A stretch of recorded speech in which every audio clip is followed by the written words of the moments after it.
Se había pedido el día jueves, les recuerdo a los que estuvieron y a los que no, que si podían leer el libro de Ruth, porque el libro de Ruth es un libro que se lee muy fácilmente, es un libro muy cortito, pero a pesar de que es un libro corto, pequeño, en cuanto a extensión literaria se refiere, es un libro muy grande en cuanto a su grandeza espiritual. Encontramos unas lecciones realmente maravillosas, ¿eh? Así que en esta tarde vamos a disfrutar de la exposición de la palabra a través del libro de Ruth. Y vamos a orar en este momentito para pedir la bendición del Señor. Queremos, como siempre, dar la bienvenida a todos, especialmente a los que probablemente esta tarde estén por primera vez. Yo veo caras nuevas en esta tarde. Espero que estén a gusto, que estén cómodos y que podamos disfrutar todos de la palabra del Señor en este momento. Padre Celestial, te damos muchas gracias por este tiempo hermoso de alabanza, de adoración que hemos tenido. Gracias, Padre, por este lugar que tú nos has provisto para alabar y adorar tu nombre. Queremos pedirte en esta tarde que bendigas, Señor, este estudio de tu palabra, que seamos buena tierra donde pueda ser sembrada tu bendita y poderosa palabra.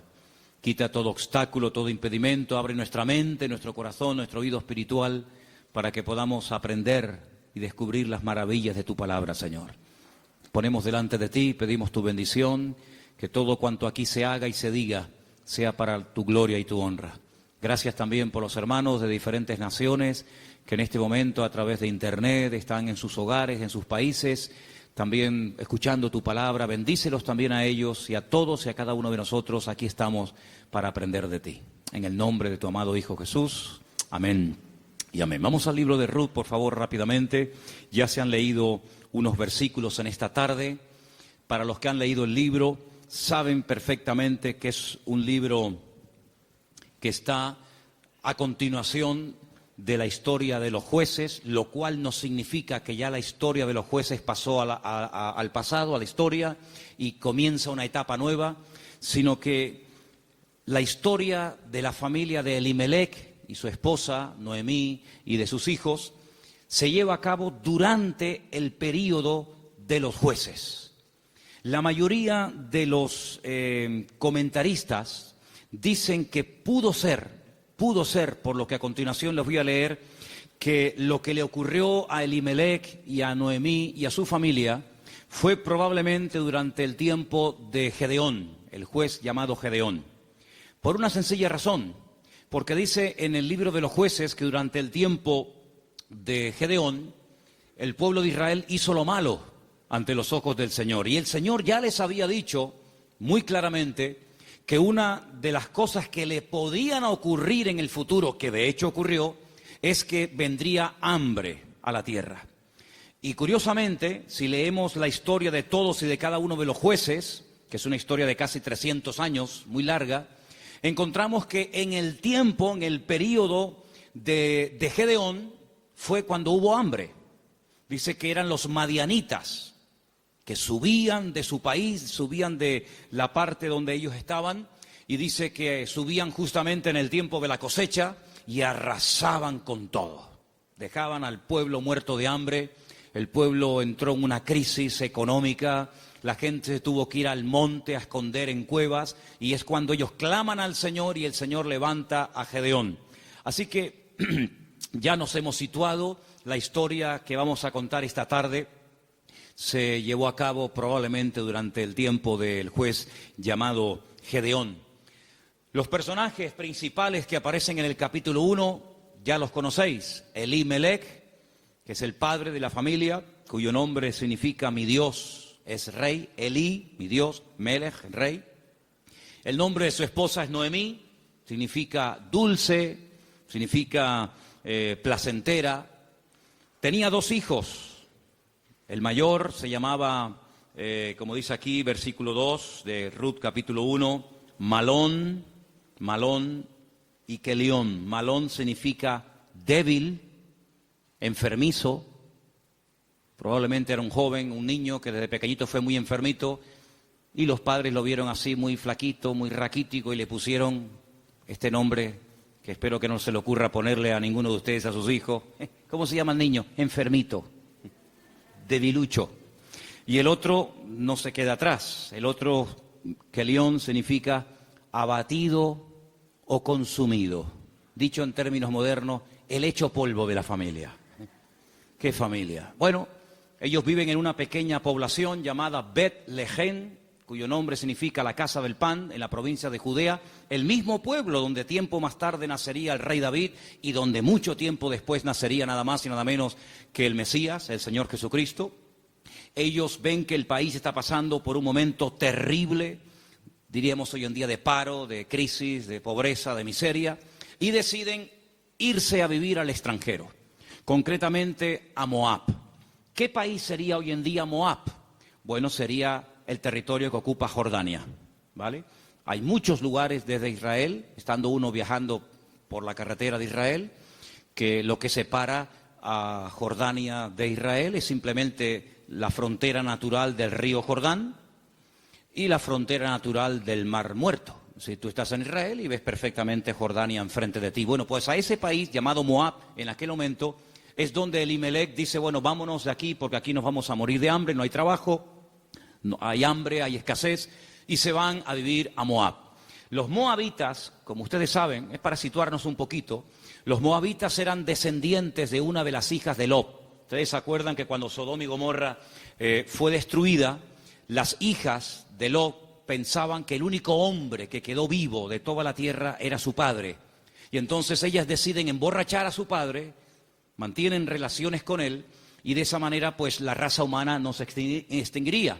Y entonces una queda embarazada, la mayor, su hijo lo llama Moab, de ahí vienen todos los moabitas, todos los que son hoy en día de Jordania, y también los amonitas, la otra hija.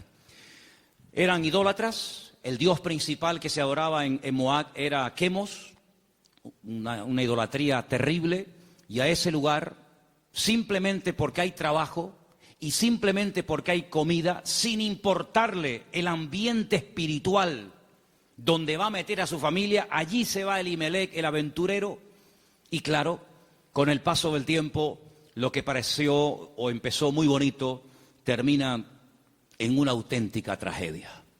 La Biblia nos enseña que el padre muere, Elimelech muere, no sabemos de qué, Noemí quedó viuda, pero tenía 2 hijos.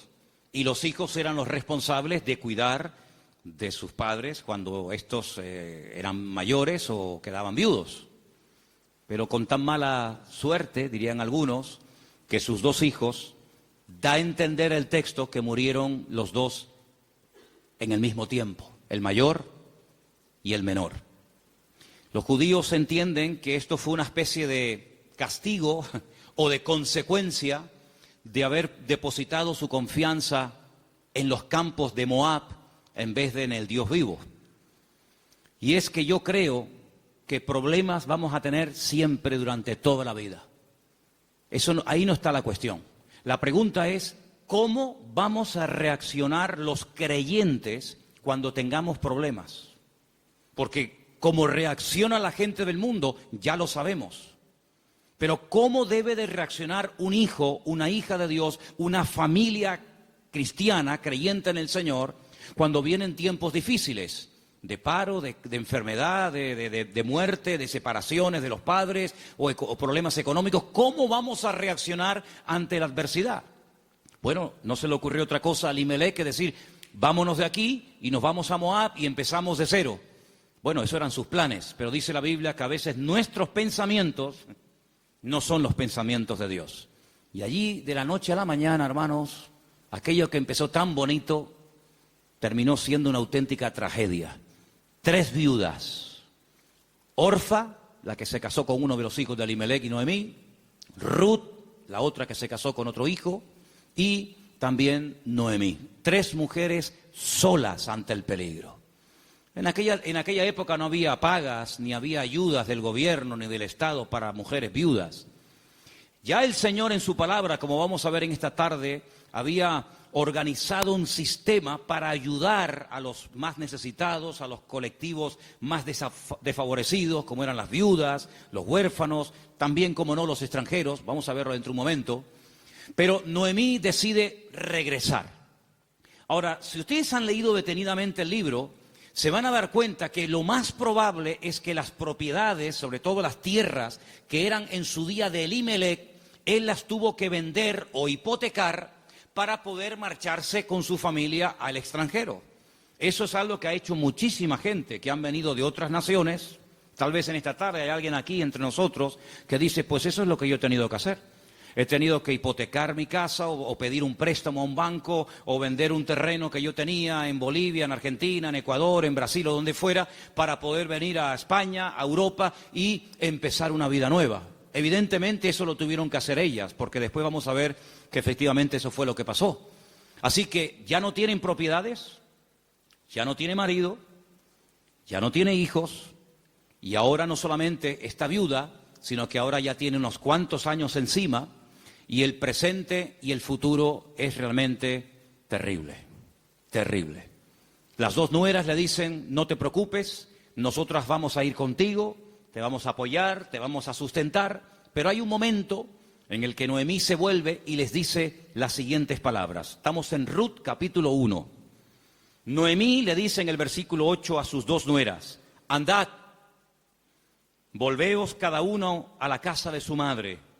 Que el Señor haga con vosotros misericordia, como la habéis hecho con los muertos, sí, con vuestros maridos y conmigo.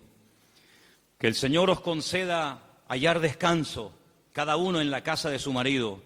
Luego las besó y ellas alzaron la voz y lloraron. Realmente la tristeza, el desánimo, la depresión, la angustia, el miedo, se había apoderado de estas tres pobres mujeres. Y ellas le dijeron, versículo 10, ciertamente nosotras, fijaros tan plural, nosotras iremos contigo a tu pueblo. Verso 11, Noemí les respondió y les dijo, volveos, hijas mías, ¿para qué habéis de ir conmigo? ¿Tengo yo más hijos en el vientre que puedan ser vuestros maridos? Volveos, hijas mías, e idos, porque yo ya soy vieja para tener marido. Y aunque dijese, esperanza tengo, y esta noche estuviese con marido, y aún diese a luz hijos, ¿habíais vosotras de esperarlos hasta que fuesen grandes? ¿Habéis de quedaros sin casar por amor a ellos? No, hijas mías, que mayor amargura tengo yo que vosotras, pues la mano del Señor ha salido contra mí. Ellas alzaron su voz otra vez, lloraron, y Orfa besó a su suegra, mas Ruth se quedó con ellas. Ay, amigo, ya se produce una ruptura. Ya no son las tres las que están como una piña. Al fin y al cabo las tres tienen un denominador común. Son viudas, tan solas en la vida. Sino que ahora dice la Biblia que una de ellas, Orfa, cuyo nombre significa terca o testaruda, toma una decisión. Y entonces la decisión que toma es volver a la casa de su familia. Noemí le dijo, he aquí tu cuñada se ha vuelto a tu pueblo y a sus dioses, vuélvete tú tras ella. A mí me llama la atención que la Biblia destaca no solamente el hecho de que ella vuelve a su familia, lo cual en cierto sentido es lógico, ¿verdad? Y normal, sino que añade algo que es muy significativo. Dice, ella se ha vuelto a su casa, a la familia de sus padres y a sus dioses. Yo dije al principio en la introducción que en Moab no se adoraba al Dios de Abraham, de Isaac y de Jacob. No era el Dios vivo al que se adoraba. Eran idólatras. Adoraban como Dios principal a Quemos, seguramente a otros más, a Baal, a Astarot y sabe Dios a quién más. Por lo tanto, cuando ella se va a la casa de su familia, vuelve otra vez a practicar y a adorar los dioses que probablemente, no tenemos 100% de seguridad para asegurar esto, ella había dejado de adorar durante el tiempo que estuvo casada con uno de los hijos de Noemí. Ella vuelve otra vez atrás y vuelve otra vez, permítame la expresión, es una expresión bíblica, vuelve otra vez al vómito. Y a mí me hace recordar la historia de Orfa. No voy a hablar mucho de ella, pero sí quisiera destacar que, ¿saben a quién me recuerda Orfa? Cuando estaba preparando todo esto para el día de hoy compartir con ustedes, me venía a la cabeza el joven rico. ¿Os acordáis de la historia del joven rico? Un chico aparentemente que quería saber la verdad, que quería crecer, que quería respuestas a sus preguntas y a sus dudas. Y cuando el mismísimo Señor Jesucristo le dice, tú has hecho esto y esto y esto y esto, y está muy bien. Pero yo observo, yo noto que a ti te hace falta una cosa en la vida. Y te voy a decir qué es lo que a ti te hace falta. Y se lo dice, y dice que se puso muy triste y dio media vuelta y se marchó, y ahí acaba la historia del joven rico. A pesar de que el Señor le dijo algo tremendo, ven conmigo, pero él no estuvo dispuesto a pagar el precio. Viendo Noemí que una de sus nueras se ha vuelto atrás a sus dioses, a su antigua vida, le dice a la otra que le queda, a Ruth, versículo 15, he aquí tu cuñada se ha vuelto a su pueblo y a sus dioses, vuelve tú tras ella. Y ahora viene una de las declaraciones más hermosas de toda la Biblia. Versículos que mucha gente sabe de memoria, porque son una declaración muy profunda de lo convencida que estaba, de lo dispuesta que estaba Ruth de no dar marcha atrás. Los leo, versículos 16 y 17. Ruth le dice, no me ruegues que te deje y me aparte de ti, porque a donde quiera que tú fueres, iré yo. Donde quiera que vivieres, viviré. Tu pueblo será mi pueblo, y tu Dios será mi Dios. Donde tú murieres, moriré yo, y allí seré sepultada. Así me haga el Señor y aún me añada, que solo la muerte hará separación entre nosotras dos. ¿Cuántos dicen amén? Y allí se van estas dos mujeres. Claro, lógicamente Noemí es mucho más mayor que Ruth, pero allí emprende una aventura rumbo a lo desconocido. Se va Ruth a un país que no conoce, solamente de oídas, donde las costumbres, la religión, por decirlo de alguna manera, las leyes son completamente diferentes a la cultura, al país en el cual ella ha vivido durante toda su vida. Pero allí se va dispuesta a adorar al Dios de Noemí. Podríamos decir, en términos que nos podamos entender en esta tarde, que Ruth verdaderamente lo que decide es convertirse, no solamente ayudar y no dejar abandonada a su suegra, sino convertirse al Dios de su suegra y lógicamente también de su marido y en su momento de su suegro. Tu pueblo será mi pueblo, tu Dios será mi Dios. El Dios monoteísta, el Dios que no acepta que se adore a otros dioses aparte de Él, sino que, como dice en su palabra, al Señor tu Dios adorarás y a Él solo servirás. ¿Cuántos dicen amén? Allí se va Ruth rumbo a lo desconocido. Y saben, hermanos, hay un capítulo en la Biblia, que es el famoso capítulo de la mujer virtuosa de Proverbios, que si no me equivoco creo que es el capítulo 31, el último capítulo del libro de Proverbios, que se llama La mujer virtuosa, Eshet Hayil. Y Ruth es la única mujer en todo el Antiguo Testamento que recibe el título de Eshet Hayil, que significa mujer virtuosa. Es decir, que cuando leas el capítulo 31 de Proverbios y que te habla de la mujer virtuosa, tú dices, bueno, ¿y quién es una mujer virtuosa? ¿A quién puedo ver como punto de referencia en la historia de la Biblia para saber a lo que se refiere el Señor? Ahí la encuentras en el libro de Ruth. Una mujer sacrificada, trabajadora, fiel, que es capaz de renunciar a todo a cambio de nada, aparentemente. Una mujer que incluso está dispuesta a morir en tierra ajena. Y fíjate que me llamó la atención que José, que estaba muriendo fuera de su tierra, estaba muriendo en Egipto, antes de morir dice que él dio orden de que, como él sabía y anticipa proféticamente la liberación de la esclavitud de Egipto, él da orden para que sus huesos se los lleven con ellos cuando salgan milagrosamente de Egipto. Y dice la Biblia que lo hicieron así, y durante 40 años, hermanos, los israelitas estuvieron dando vueltas y vueltas en el desierto cargando los huesos de José hasta que llegan a Canaán y logran darle una digna sepultura. Sin embargo, Ruth no dice, cuando yo muera, por favor, lleven mi cuerpo, lleven mis huesos a Moab, sino que ella dice, donde a ti te entierren, que me entierren a mí ahí también al lado tuyo. Sí, una mujer decidida, una mujer comprometida, en otras palabras, una mujer con las ideas claras. ¿Cuántos dicen amén? ¿Cómo vamos a reaccionar frente a la adversidad? Porque si huyeron de Israel, de Betlehem, huyeron a Moab para buscar una mejor vida, ahora la tortilla se ha dado la vuelta. Ahora cuando regresan, ya sin marido y sin hijo, y con unos cuantos años encima, sola, viuda y sin recursos, hipotecada hasta las cejas y con otra nuera que la acompaña, pues no piensen ustedes que el retorno fue mejor que la ida. Es más, dice la Biblia que cuando las vieron entrar por el pueblo de Betlehem, toda la ciudad se echó a la calle diciendo, madre mía, podríamos utilizar el refrán popular nuestro que dice, ¿quién te ha visto y quién te ve?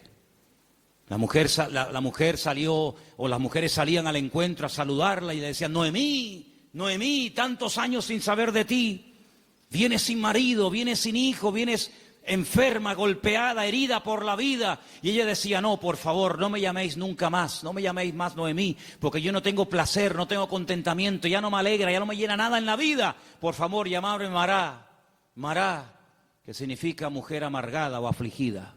¿Qué te parece? Y ahora uno dice, bueno, ¿y ahora qué? ¿Ahora qué? ¿A qué se van a dedicar estas mujeres? Ahora sí quiero que vayamos al libro de Levítico, donde hay unos versículos que pocas veces se leen, pero vamos a ver que son muy interesantes, porque en ese pasaje de Levítico, capítulo 19, del 9 al 10, no sé si ustedes lo tenían buscado, ¿no? Okay.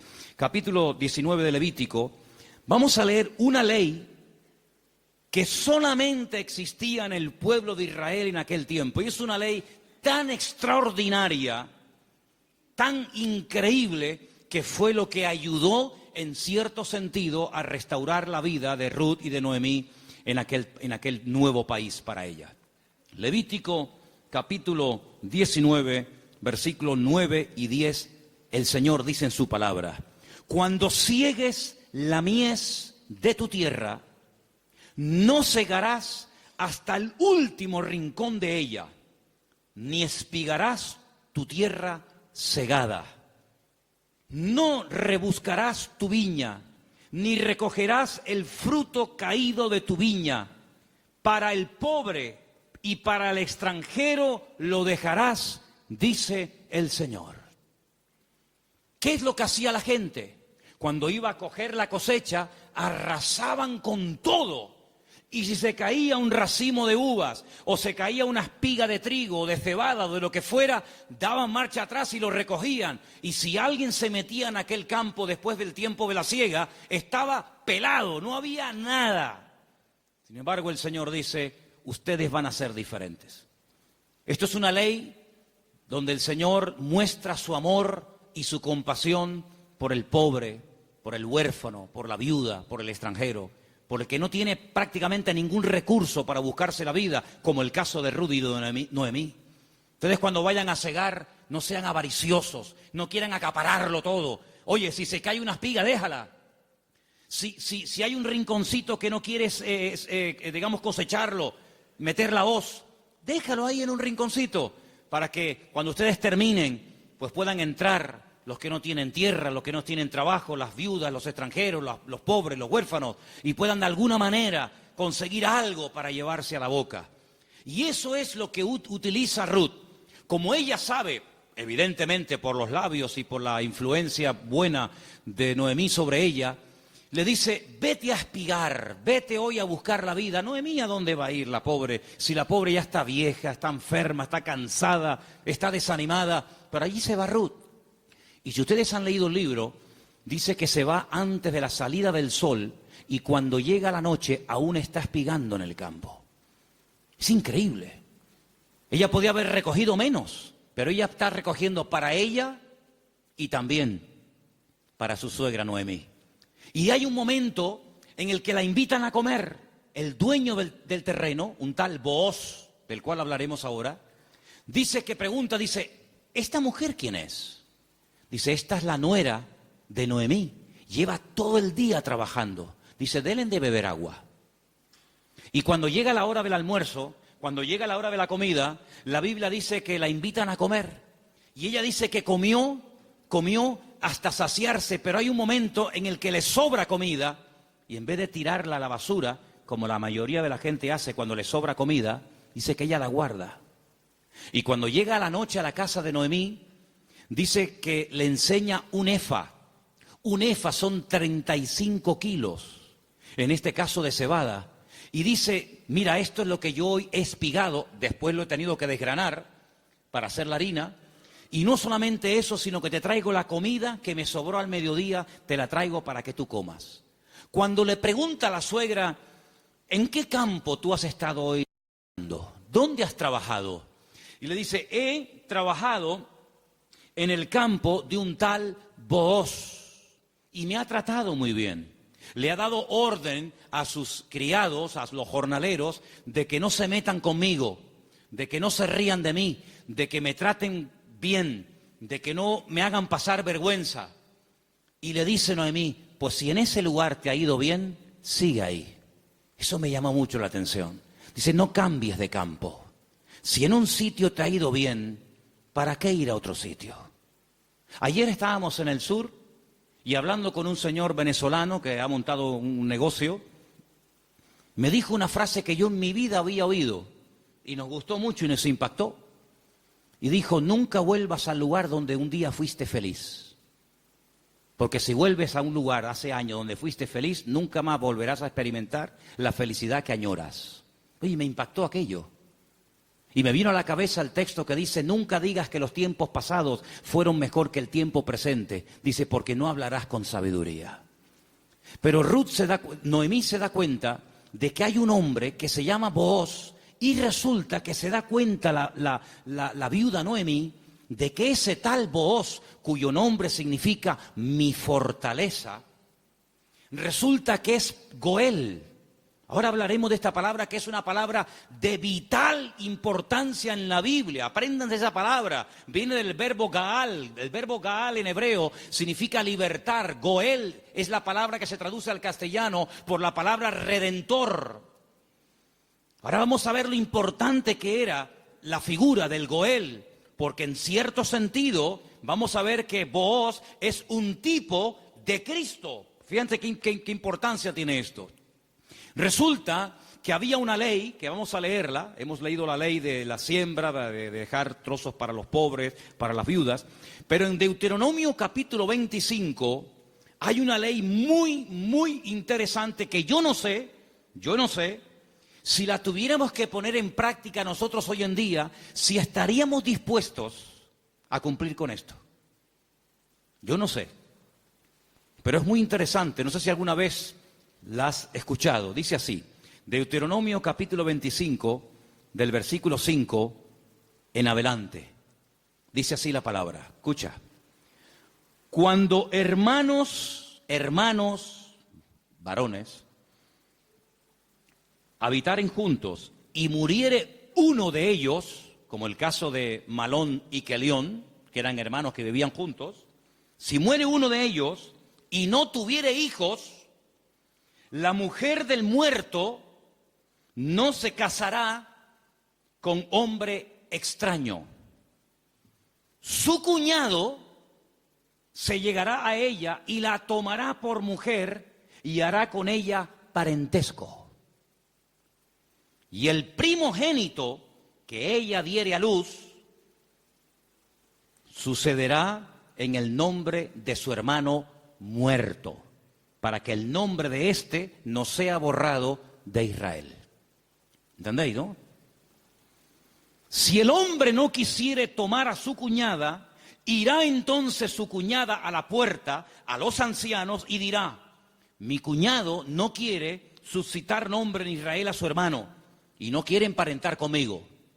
Entonces los ancianos de aquella ciudad lo harán venir, hablarán con él, y si él se levantare y dijere, no quiero tomarla, se acercará entonces su cuñada delante de los ancianos, le quitará el calzado del pie, le escupirá en el rostro y le hablará y le dirá, así será hecho al varón que no quiere edificar casa a su hermano.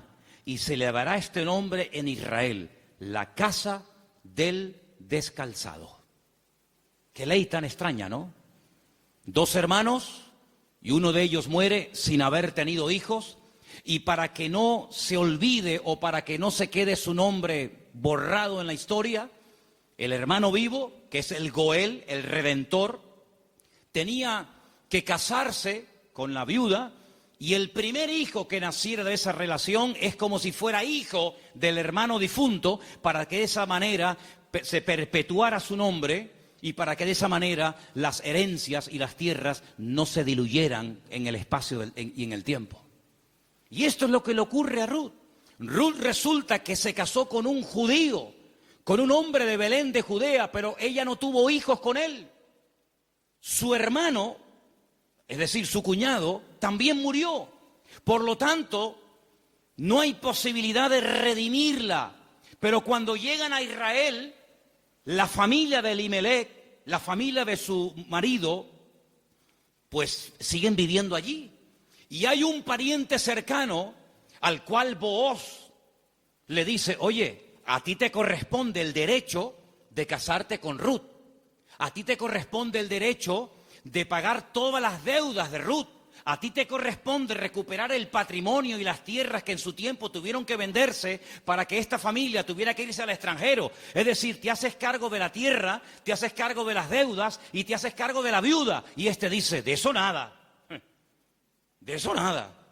Pagar yo deudas que no son mías y casarme yo con una mujer que a mí ni me va ni me viene. Y Booz dice: muy bien, vamos a ir delante de 10 ancianos, vamos a ir delante de un minián, delante de 10 hombres judíos, y tú vas a decir eso delante de ellos, que no quieres redimir a Ruth, que no quieres hacerte cargo de sus deudas, de sus hipotecas y de la viuda, y lo vas a decir delante de testigos. Y lo dice. Y entonces es cuando entra en escena Booz y le dice a Ruth: hija, tú no te preocupes. Ahora, la diferencia de edad de Ruth y de Booz tenía que ser inmensa. Algunos comentaristas dicen que ese pariente que rehusó casarse con Ruth probablemente era un hermano de su suegro, de Elimelech. Y algunos comentaristas también he oído que opinan que Booz puede ser que también estuviera emparentado con su suegro, de tal manera que ya era un señor mayor, una persona ya de cierta edad, había una diferencia de edad tremenda. Pero él asume la responsabilidad, no solamente de casarse con la viuda, sino de pagar la hipoteca y las deudas que la familia dejó y que hay que volver a recuperar las tierras.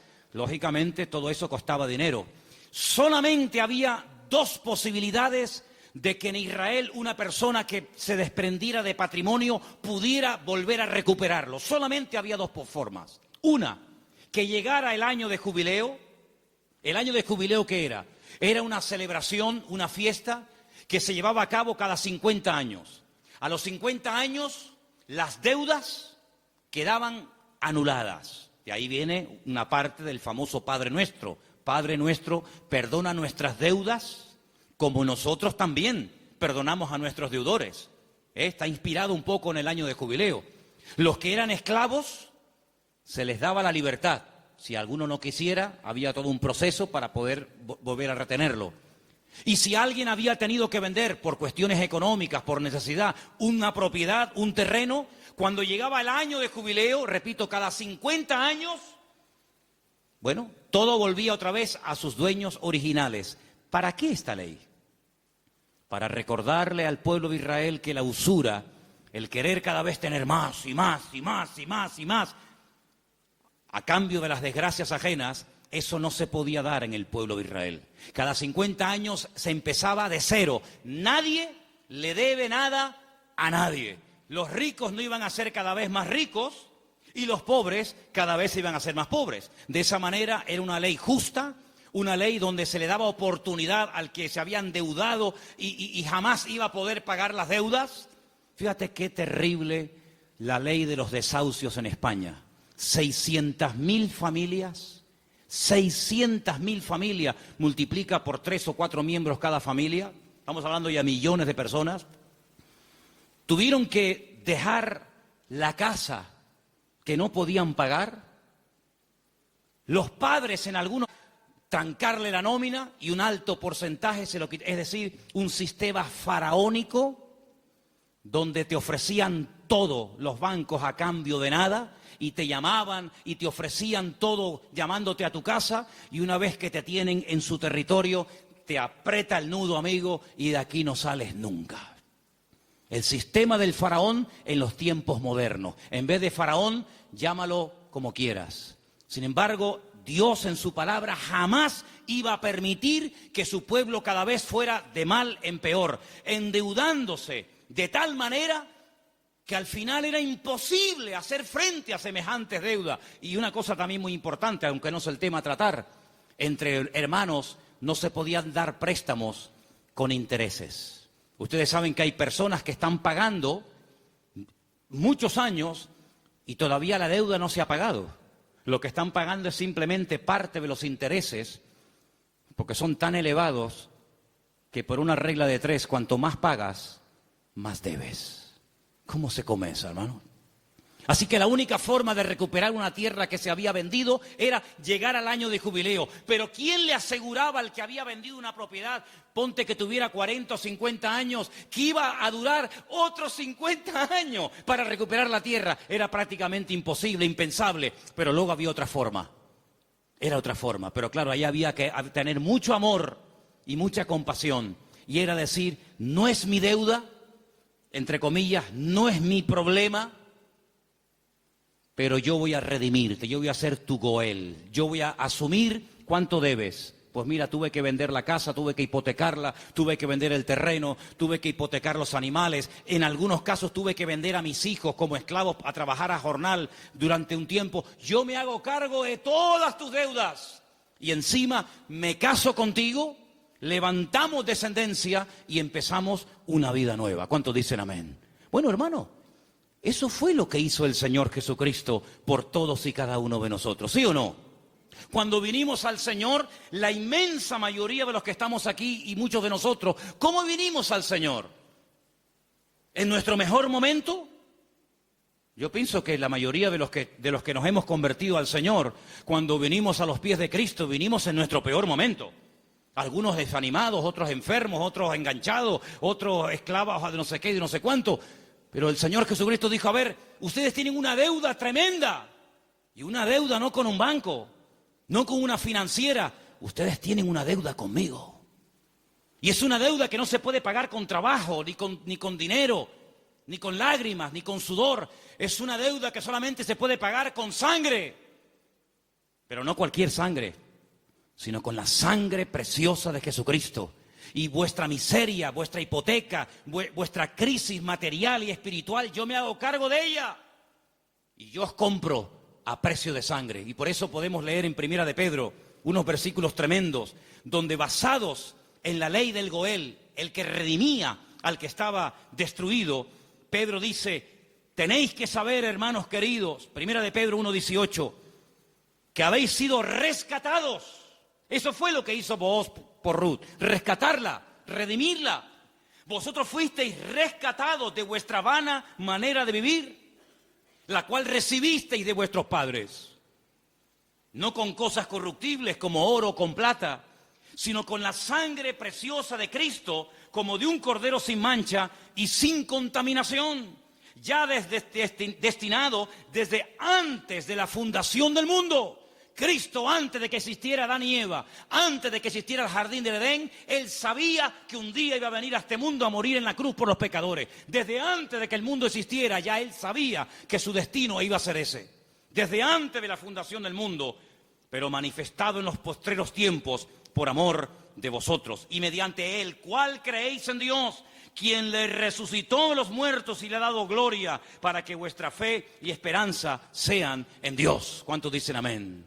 Este Booz es un hombre tremendo. Es un hombre que dice, bueno, yo soy rico, tengo tierras, tengo de todo. ¿Qué necesidad tengo yo de meterme ahora, permítame, en estos líos? Asumir deudas que yo no contraje. Si Elimelech hipotecó sus tierras y tuvo que vender sus casas, ¿a mí qué me importa? Diría alguno.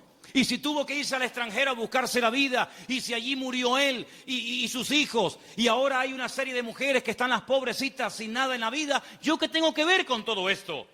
Pero Booz no es un hombre frío, insensible. Booz es un hijo de Dios. Y los hijos de Dios tenemos corazón, no solamente cabeza. ¿Cuántos dicen amén?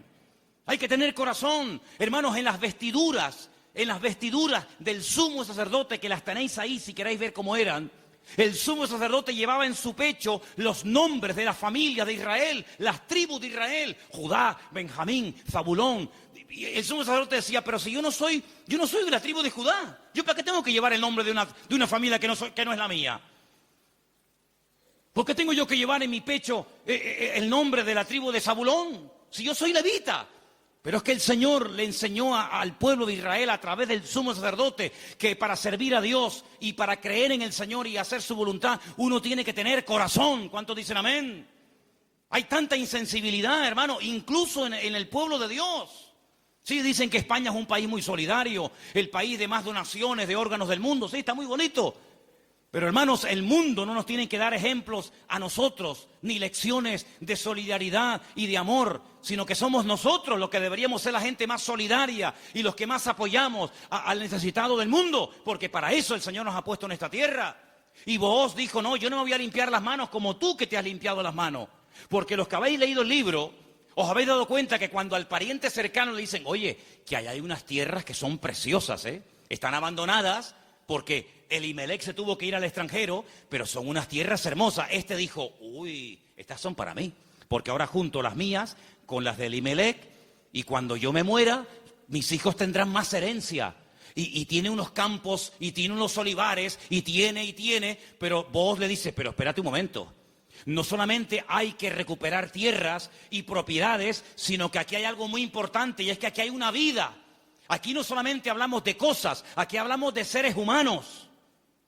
Qué interesante que Faraón decía, llévense las bestias, llévense los animales, pero déjenme las mujeres y los niños aquí. Qué curioso, ¿no? Interesante, ¿no? Y Booz dijo, no, si tú no quieres hacerte cargo de esta situación y no quieres coger todo el paquete, sino lo que te interesa, y renuncias, entonces yo hago acto de presencia.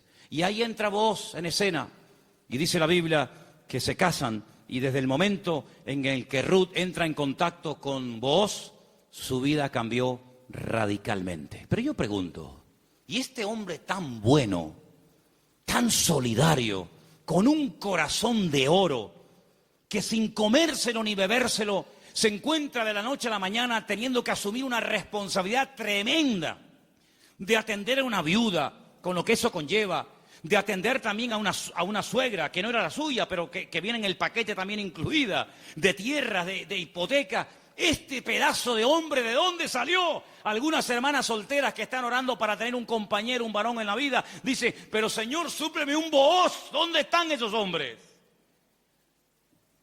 Bueno, yo no sé dónde están, pero yo te digo una cosa, yo sé de dónde salió este.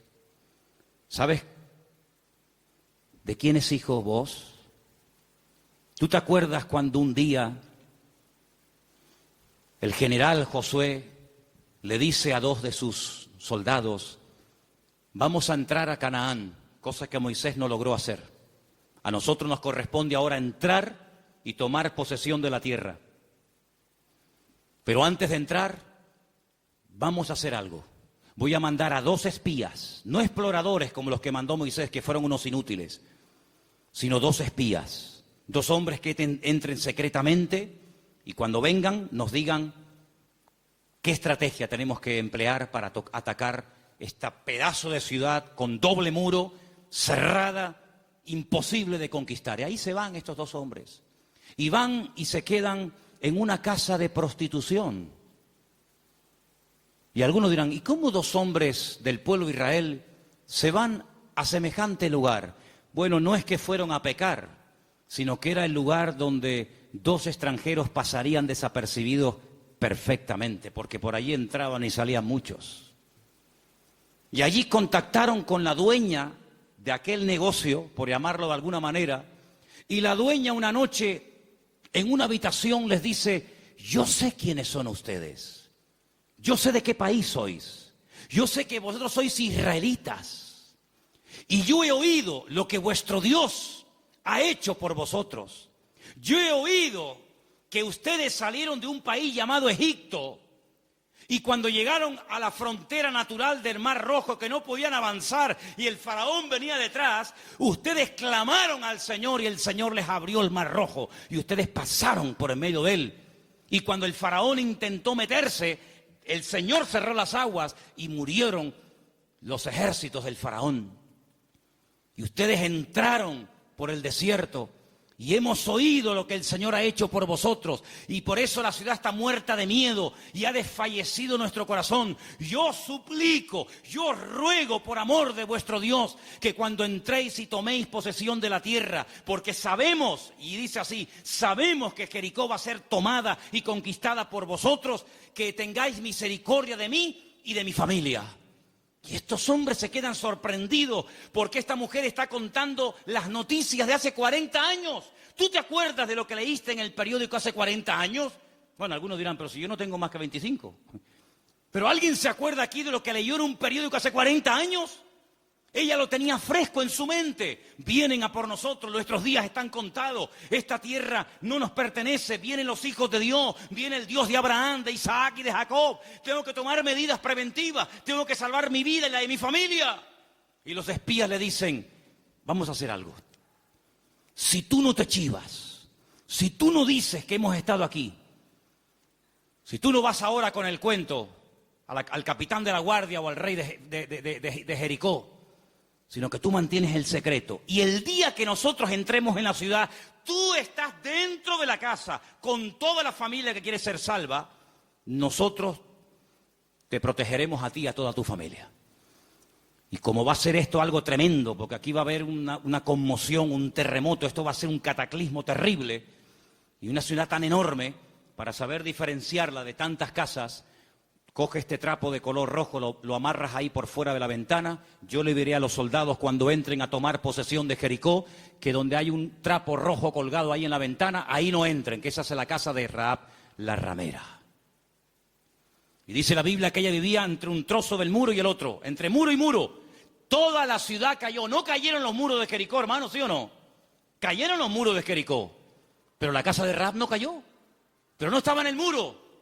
Pero el que confía en el Señor verá cómo caen a su lado 1000 y 10.000 a su día. Mas a ti no llegará, dice la Biblia.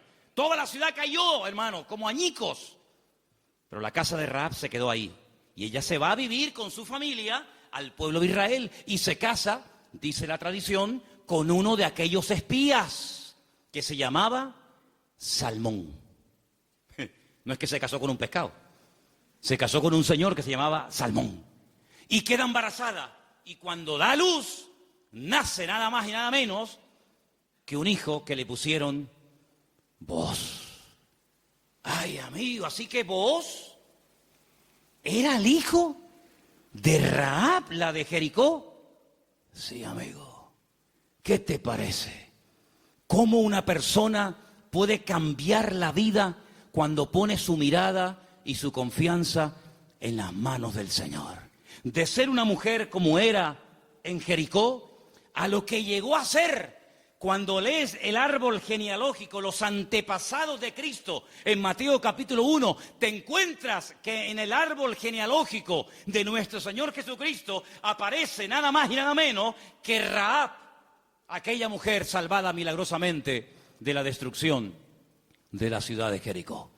Es que en el libro de Ruth hay algo que predomina, hay un hilo conductor que lo encuentras por todas partes y es que nuestro Dios es un Dios que es un especialista en restaurar vidas destrozadas. ¿Cuántos dicen amén? No solamente es un Dios que echa fuera demonios y un Señor que levanta al caído y un Dios que sana a los enfermos y que salva a los pecadores, sino que es un Dios que le encanta restaurar vidas destrozadas y cuanto más difícil, mejor lo hace. ¿Cuántos dicen amén? Dile al que está a tu lado, nuestro Dios es un Dios que restaura las vidas. ¡Aleluya! Nuestro Dios restaura las vidas. ¡Aleluya! Vos, el Goel, el Redentor, asume sus responsabilidades, sabe que el primer hijo va a ser considerado no como suyo, sino como hijo del difunto, del marido de Ruth, pero no le importa, porque él no se quiere llevar la gloria en ningún momento, sino que él quiere hacer la voluntad del Señor, aunque el precio a pagar sea ese. Y por querer preservar el nombre, la memoria, el recuerdo del primer marido de Ruth, este hombre pasa a la historia por ser un gran hombre de Dios. ¿Te das cuenta? Lo que uno siembra es lo que uno cosecha. ¿Cuántos dicen amén? Ahora, no solamente el Goel, el Redentor, era el responsable de pagar las deudas del difunto y recuperar las tierras y casarse con la viuda, sino que hay un elemento que quiero mencionarlo de pasada, no aparece en el libro de Ruth, pero lo quiero comentar, y es que era el responsable de vengar la sangre, era el vengador de la sangre. Es decir, si por ejemplo al marido de Ruth lo hubieran matado, en vez de morir de una enfermedad, como aparentemente parece que murió, lo hubieran matado, Booz tenía la obligación de vengar la sangre del marido de Ruth. Era el que vengaba la sangre derramada inocentemente por cualquier persona. Pero eso no lo quiero tocar, pero también entra dentro de la responsabilidad del Goel. Ahora, hay 3 versículos que vamos a leer en esta tarde que son muy bonitos y muy interesantes y por favor presten atención. Salmo 119, 154. Defiende mi causa y redímeme, vivifícame con tu palabra. Vuélvelo a leer otra vez, por favor. Defiende mi causa y redímeme, vivifícame con tu palabra. La figura del Redentor, la figura del Goel, estaba tan impregnada en la cultura judía, en la cultura bíblica, que los salmistas, los que escriben salmos y otras porciones de la Biblia, conociendo la importancia de este personaje tan trascendental para poder restaurar vidas destruidas, se inspiran en esa figura y entonces el salmista, que seguramente es el autor del Salmo 119, el rey David, dice, redímeme, sé tú mi Goel. Fíjate qué importante era la figura del Goel en aquellos tiempos. Proverbios 23:11, por favor. Porque el defensor de ellos es el fuerte, el cual juzgará la causa de ellos contra ti. Ahí está, el Señor haciendo las veces del fuerte, del protector, del que cuida, del que redime, del que ayuda a levantar al que ha tropezado y caído. Realmente es algo realmente extraordinario. Y el último texto, Isaías 41:14. No temas, gusano de Jacob, oh vosotros los pocos de Israel. Yo soy tu socorro, dice Jehová. El Santo de Israel es tu Redentor. Amén. El Santo de Israel es tu Goel, es tu Redentor. Él es el que se va a encargar. Ahora, hermano, déjeme que les diga algo. El Goel, el Redentor, ¿de qué se hacía cargo? ¿Solamente de la viuda? ¿Solamente de las deudas? Se hacía cargo de todo. El primero renunció porque quería parte de la tierra, pero no quería asumir la responsabilidad de casarse con la viuda. Booz dice, no, todo o nada. Las deudas, las hipotecas, lo que se perdió y también de la viuda. Y hermanos, el Señor Jesucristo, cuando ha venido a nuestra vida, ¿de qué se ha hecho cargo? ¿De perdonar solamente nuestros pecados? Bueno, gloria a Dios, si solamente hubiera hecho eso el Señor, perdonar nuestros pecados y prometernos la vida eterna, bueno, gloria a Dios. Pero es que hay mucho más que eso. Es que con la salvación, con la conversión, no solamente va incluido el perdón de mis pecados, sino la protección física y espiritual de mi vida. Y Él ha prometido suplir todas mis necesidades. ¿Por qué? Porque es mi Redentor, porque es mi Goel. ¿Quién iba ahora a darle comida y vestido y atender y cuidar y mimar y amar a Ruth? Pues tú, que para eso te has casado con ella, el Goel, el Redentor. Bueno, pues eso es lo que el Señor ha hecho con nosotros. En ciertos sentidos, como que se ha casado Dios con su pueblo. A su pueblo le llama su cuerpo. Ese cuerpo tiene una cabeza que es Cristo. Y Él es el que se encarga de todos y de cada uno de los detalles de nuestra vida. Entonces yo no entiendo cuando hay creyentes que tienen una fe muy grande para una cosa y luego para otro dudan. Pero que el Señor se ha hecho cargo y ha comprado todo. Tus deudas, tus enfermedades, tus desánimos, tus miedos, tus angustias, tus complejos, tu pecado, todo lo ha comprado el Señor. Y Él va a hacer una obra total y completa en la vida de todos y de cada uno de nosotros. ¿Cuántos dicen amén? Hermanos, en el capítulo 3 del libro de Ruth, en el versículo 1, me llamó la atención leyendo. Yo estuve leyendo en hebreo todo el libro y hay palabras que aparecen que son muy, muy interesantes. Pero hay una que particularmente me llamó la atención. En el versículo 1 dice: después le dijo su suegra Noemí: hija mía, ¿no te he de buscar hogar para ti, para que te vaya bien? Es decir, Noemí dice: yo voy a hacer todo lo posible para que tú a mi lado tengas algún día tu propio hogar. Y busqué la palabra hogar en hebreo. Y la palabra que aparece en el versículo 1, aquí traducida por hogar, es la palabra manoaj. Y cuando yo veo en el texto que pone manoaj, le digo a Elena: Elena, ¿no hay un personaje en la Biblia que se llama Manoaj? Y me dice: sí. ¿Quién era Manoaj? Sí, señor. Muy bien, hermano. Era el padre de Sansón, Manoaj. Y digo, voy a buscar lo que significa Manoaj.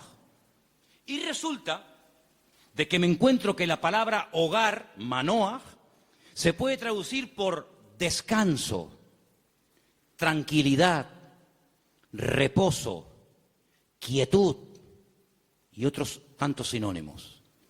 Y me pongo a buscar versículos en la Biblia, solamente vamos a leer 2. Me pongo a buscar versículos en la Biblia donde aparece la palabra Manoaj y me quedé sorprendido, porque una de las primeras veces que aparece la palabra Manoaj, traducida aquí en el texto castellano-español por la palabra hogar, es en Génesis 8:9, y os vais a quedar sorprendidos porque tiene que ver con un pájaro, tiene que ver con un animal. ¿Lo tenéis? Génesis capítulo 8, versículo 9, y dice así. ¿Lo tienen, chicas? ¿Sí? Vamos. Y no halló la paloma donde sentar la planta de su pie, y volvió a él al arca, porque las aguas estaban aún sobre la faz de la tierra. Entonces él extendió su mano y tomándola, la hizo entrar consigo en el arca. Noé no podía consultar el parte meteorológico, no tenía ordenador dentro del arca, no tenía WhatsApp y decir: oye, por ahí donde tú vives. Bueno, es que no podía decir eso, porque no había nadie con vida fuera del arca. ¿Y cómo consulto? ¿Cómo me atrevo yo a abrir la puerta del arca y si se me entra el agua adentro?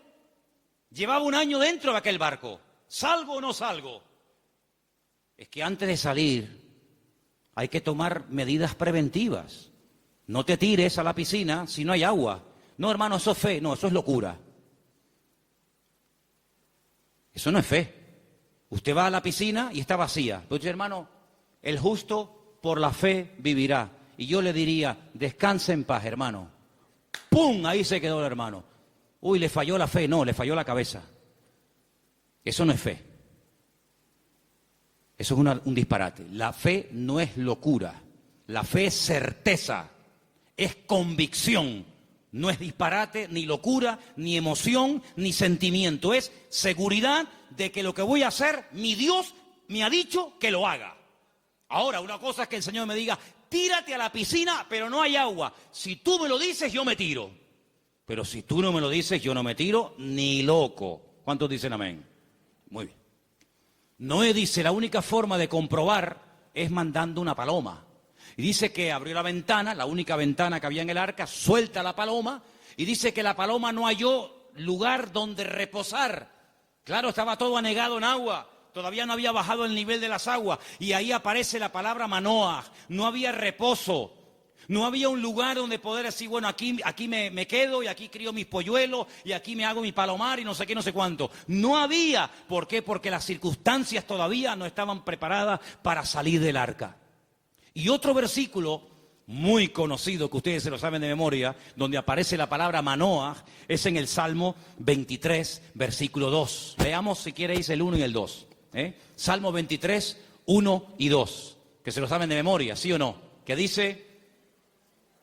¿Vamos? Dale. Jehová es mi pastor, nada me faltará. En lugares de delicados pastos me hará descansar. Junto a aguas de reposo me pastoreará. Junto a aguas de reposo, allí donde hay calma, donde hay quietud, allí me pastoreará el Señor.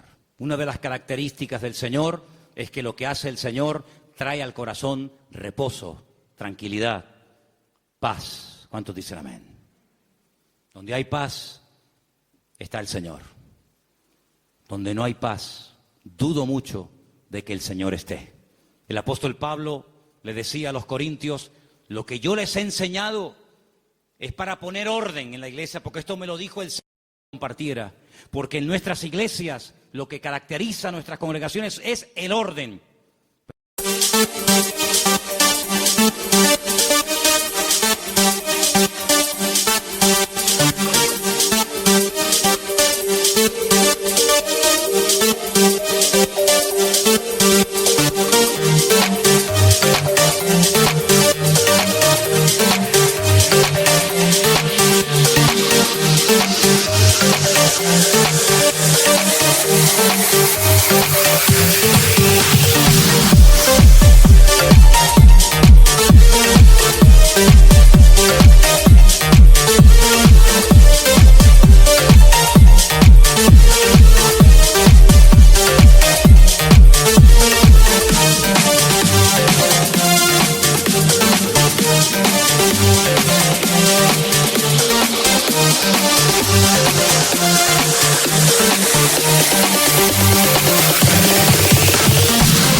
Si alguien quiere ser contencioso, allá él.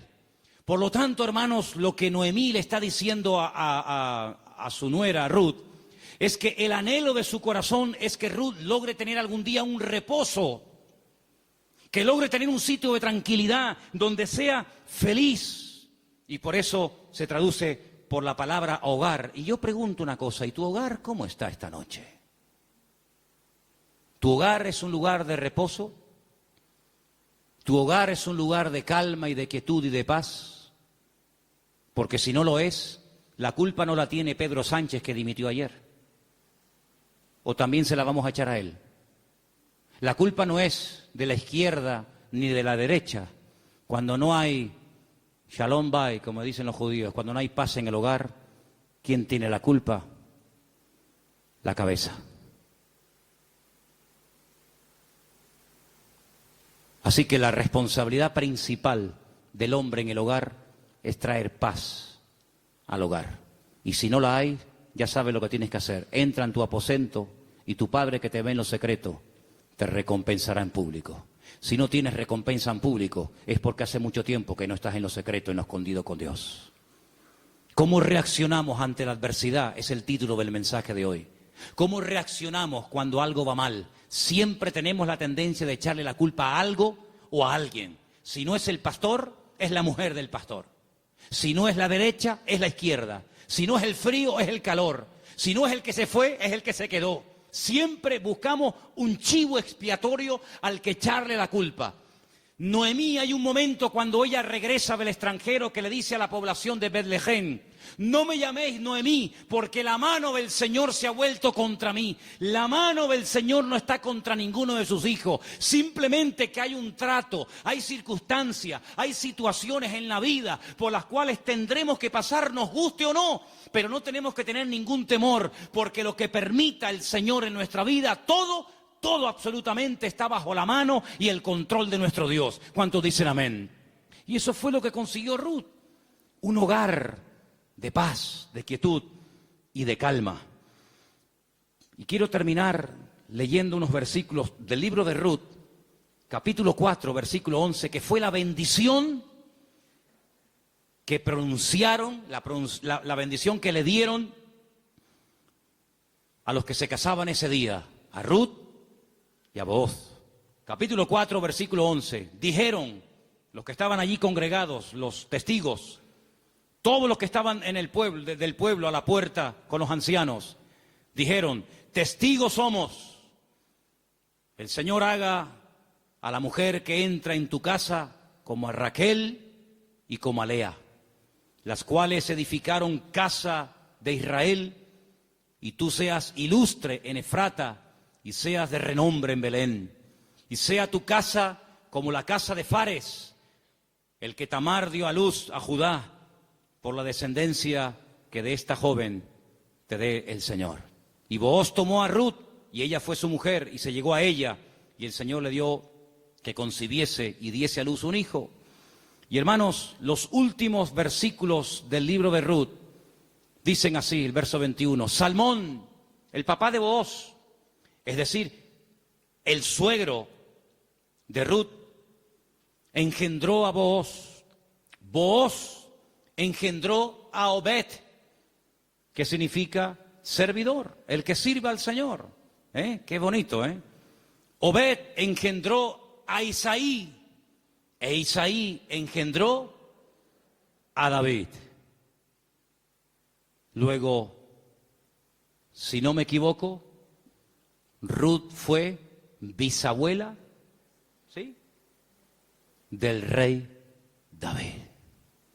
¡Qué cambio, hermanos! ¡Qué cambio! ¿Cómo empieza el libro? Una familia destruida, una familia que no sabe a dónde disparar, que no sabe a dónde irse. Miseria, hambre, he tenido que hipotecar la casa, he tenido que vender los terrenos, sin nada. A la aventura, ¡ala! Nos vamos a Moab. Y sin tener en cuenta que el Señor prohibía categóricamente la unión entre el pueblo de Israel y otras razas. Resulta que sus hijos, hombre, claro, ¿con quién se casaron Kelión y Maleón? ¿Con quién se casaron los hijos de Noemí y los hijos de Elimelech? ¿Con quién? Pues con mujeres del país donde fueran a vivir. Sí, ese es el futuro que le vas a dar a tus hijos. Si con la cosa de darle un mejor futuro material, has traído la ruina espiritual a tu casa. Claro, ya sabemos que Dios toma lo destruido, lo roto, lo que no es, para hacer maravillas. Pero ¿para qué te vas tú a Moab? ¿Te vas a meter en la boca del lobo? No, es que ya hay trabajo. ¿Y tus hijos? ¿De quién se van a enamorar? ¿Con quién se van a casar? Con mujeres idólatras. La primera responsabilidad de un padre en una casa con sus hijos, más que darle estudios y una buena carrera, es darle un futuro espiritual a sus hijos. Y Moab, dicho sea de paso, no era el mejor lugar para llevar a una familia a vivir. Prueba de ello que mira cómo terminaron, muertos todos. Todos terminaron muertos, del padre hasta el hijo mayor y hasta el hijo menor. Gloria a Dios que por ahí aparece la misericordia del Señor y que a través de Booz la familia vuelve a remontar vuelo y vuelve a recuperar el ánimo y la esperanza. Pero hermanos, no es tiempo de experimentos. No es tiempo de será por aquí, será por allá, será esto. Vamos a descubrir los principios establecidos por el Señor en su palabra. La vida de un cristiano no es un laboratorio donde hacemos experimentos. Será esta, será aquella, será fulano, será mengano. Vamos a orar seriamente al Señor. Encomienda al Señor tu camino. Confía en Él y Él hará. Aleluya. Y no te impacientes por motivo del que prospera en su camino, porque pronto serán cortados y como la hierba verde se secarán, dice la palabra. En otras palabras, aprendamos a esperar en Dios. Mira, consiguió más, mucho más, en poco tiempo Ruth y Noemí, en la tierra donde el Señor estaba, que todos los años que Elimelech se pagó en el extranjero, que no le sirvieron absolutamente para nada. La respuesta no estaba en Moab, la respuesta estaba en Belén, más cerca de ellos de lo que se imaginaban. Y yo solamente quiero decirte algo. ¿De dónde viene el Señor Jesucristo? Los antepasados de Cristo, ¿quiénes son? ¿No son Obed? ¿No es Booz? ¿No es Rahab? ¿No es Ruth? ¿No es el rey David? ¿No es la tribu de Judá? ¡Claro que lo es! Luego, fíjate tú cuando una persona hace, como dice la Escritura, las cosas decentemente y con orden, las bendiciones que a corto y a largo plazo pueden llover y caerle a la vida de esa persona. Por lo tanto, hermano, no te precipites. Espera en el Señor, porque el libro de Ruth es muy pequeñito, 4 capítulos, pero es tan grande en lecciones. Y sobre todo, júntate con el que te puede edificar, pégate como una lapa. Ustedes saben lo que es una lapa, ¿verdad? Pégate como una lapa a la persona que te puede bendecir. Le dice, y termino, Noemí a Ruth, no te separes de vos. Esta noche quiero explicar esto, porque puede ser que algunos lo leyeron y dijeron, pero ¿qué le estaba proponiendo la suegra? Dice, esta noche, vístete bien, úngete, ponte tus mejores vestidos, lávate, averigua dónde está durmiendo Booz, en la era, tú vete a la era. Cuando él esté dormido, tú te pones a sus pies. Y uno está diciendo, pero bueno, ¿qué le está proponiendo Noemí? Era la forma de la época de recordarle al Goel, oye, hey, que estoy aquí, por si no te has dado cuenta. Dice que ella se acurruca a los pies de Booz y a medianoche, cuando seguramente Booz toca el cuerpo de Ruth, se asusta y dice, ¿pero tú quién eres? No le pudo encender la luz, era todo oscuro y dice, yo soy Ruth la Moabita. Te recuerdo que tú eres el Goel, extiéndeme tu manto. Y entonces ahí es donde él se da cuenta de que en la vida no solamente es tener tierras y criados, sino que hay una responsabilidad muy cerca de ti, la cual tienes que asumir. Y entonces, hermanos, cuando Noemí se entera de todo esto, le dice, tú confía porque este hombre no dejará pasar mucho tiempo hasta que arregle este asunto. ¿No lo habéis leído en el libro esta semana? Tú ahora confía, tú ya has hecho tu parte. Claro, tú no puedes ir sucia a la presencia de Booz. Cuando tú vas a presentarte ante la presencia del Señor, tienes que lavarte.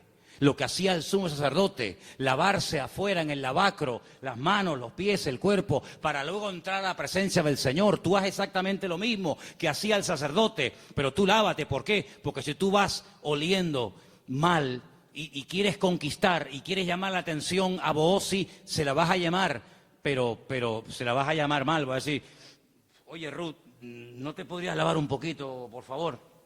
Vístete bien, arréglate. Haz tu parte y tú tranquila, tú ya has hecho lo tuyo. Yo te aseguro de que este hombre...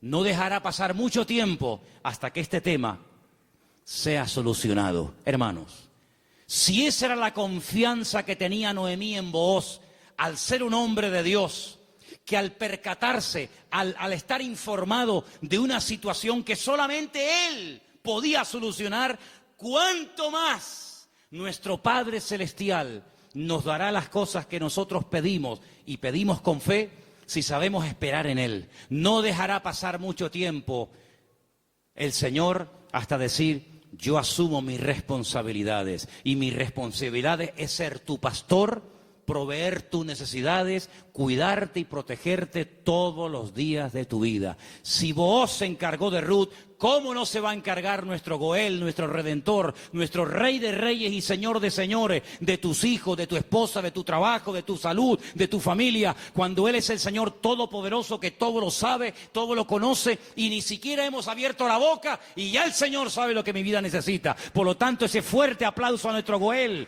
a nuestro Redentor, a Él la gloria. Él cuida de mi vida, aleluya. Fuertes aplausos al Señor. Él cuida de nuestra vida, hermanos. Amén. Amén. Amén. Amén. Amén. Amén. Aleluya. Cierra tus ojos, hermano.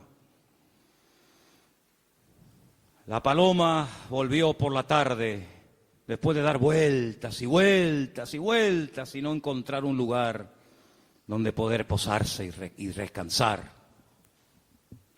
Noé entendió que aún no era el tiempo. Pero ¿sabes qué? Ya nosotros no vamos a dar vueltas y vueltas y vueltas buscando Como dijo Pedro, ¿a dónde vamos a ir si solamente tú tienes palabras de vida? Aleluya. La búsqueda ya se detuvo hace tiempo, cuando nos dimos cuenta de que bebiendo de los pozos de esta vida siempre volvíamos otra vez a tener sed, hasta que probamos el agua viva de nuestro Dios. El que bebe de este agua volverá a tener sed, pero el que bebe de mí nunca más volverá a tener sed. Bendito sea tu nombre, Señor. Ahí donde estás, cierra tus ojos, inclina tu rostro, habla con tu Goel, habla con tu Redentor. Dile, Señor, hazte cargo de mi vida, Señor. Hazte cargo de mi casa, de mi familia, de mis hijos.